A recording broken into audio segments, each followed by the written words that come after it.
എടോ, നിങ്ങളുടെ പാർട്ടി എന്തിനാണ് മസ്കിന്റെ സ്റ്റാർലിങ്ക് പോലൊരു കമ്പനി ഇന്ത്യയിലേക്ക് വരുന്നതിനെ തടയാൻ പോകുന്നത്? സ്റ്റാർലിങ്ക് പോലൊരു കമ്പനിയൊക്കെ വരുന്നത് നല്ലതല്ലേ? എന്തുണ്ടേലും അങ്ങ് തടയാൻ നടക്കുക.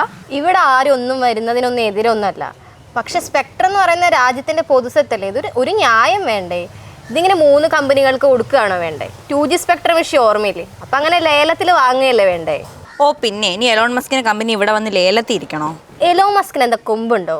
നമ്മുടെ രാജ്യത്തൊരു വിഭവമാണ് സ്പെക്ട്രം. അതിങ്ങനെ ഏതെങ്കിലും മുതലാളി ഒന്ന് ചോദിച്ചെന്ന് പറഞ്ഞാൽ അങ്ങ് കൊടുക്കുന്നത് അത് ശരിയാവില്ല. പിന്നെ പറയുന്ന കേട്ടാത്തൊന്നും നീ ആണല്ലോ കോടതി. അല്ല, ഞാനല്ല കോടതി. പക്ഷേ ഈ 2G സ്പെക്ട്രം കേസിനകത്ത് സുപ്രീം കോടതി പറഞ്ഞത് ഈ സ്പെക്ട്രം എന്ന് പറയുന്നത് ഒരു അപൂർവ വിഭവമാണ്. അപ്പം ഇതുമായി ബന്ധപ്പെട്ട് സ്വകാര്യ വ്യക്തികളെ ബന്ധപ്പെടുത്തുമ്പോൾ അതൊരു തുറന്ന ലേലത്തിലൂടെ മാത്രമായിരിക്കണം എന്ന് പറഞ്ഞിട്ടുണ്ട്. എന്നാ പിന്നെ അങ്ങനെ അങ്ങ് ചെയ്താൽ പോരെ?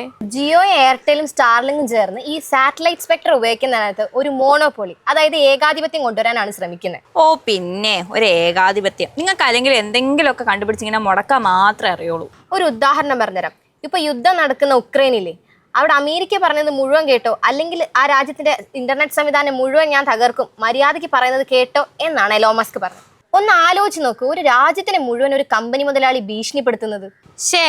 അമേരിക്ക മൂപ്പിച്ചു വിട്ട യുദ്ധത്തിൽ ആകെ പൊളിഞ്ഞ് പാളിസായിട്ടിരിക്കുന്ന യുക്രൈനോട് പോയി അങ്ങനെ പറഞ്ഞിട്ടുണ്ടെങ്കിൽ അതത്ര ശരിയായില്ല. ഒരു രാജ്യത്തിന്റെ ഇന്റർനെറ്റ് സംവിധാനം മുഴുവൻ പൂട്ടിക്കാതിരിക്കണമെങ്കിൽ നിങ്ങളുടെ പ്രകൃതി വിഭവങ്ങൾ മുഴുവൻ ചുമ്മാ ഉപയോഗിക്കാൻ തരണം എന്നാണ് മസ്ക് പറയുന്നത്. നാളെ ഇവിടെയും വന്ന് അവര് പറയുന്ന ഒന്നും നമ്മൾ കേട്ടില്ല എന്ന് പറഞ്ഞിട്ട് നമ്മുടെ സംവിധാനങ്ങളൊക്കെ നിർത്തിക്കളഞ്ഞു കഴിഞ്ഞാൽ നമ്മൾ എന്ത് ചെയ്യും?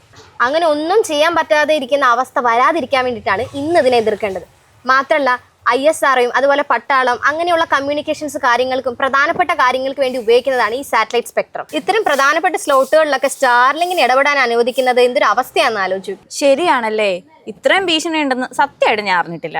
നമ്മുടെ പ്രധാനപ്പെട്ട കാര്യങ്ങളൊക്കെ അവരെ ഏൽപ്പിച്ചു കഴിഞ്ഞാൽ പിന്നെ പണ്ട് ബ്രിട്ടീഷുകാർ ഭരിച്ചിരുന്ന പോലെ നമ്മൾ എല്ലാ കാര്യത്തിനും വേണ്ടി അവിടെ പോയി ഇറക്കേണ്ടി വരും. അപ്പം ഇരുന്ന് മോങ്ങാണ്ടിരിക്കാൻ വേണ്ടിയിട്ടാണ് ഇപ്പം ഇതിനെ എതിർക്കേണ്ടി വരുന്നത്. അത് കറക്റ്റാ. ഇവന്മാരുടെ മുമ്പിൽ ഇനിയും അടിമയപ്പോ നിന്നു കൊടുക്കേണ്ട കാര്യമൊന്നുമില്ല.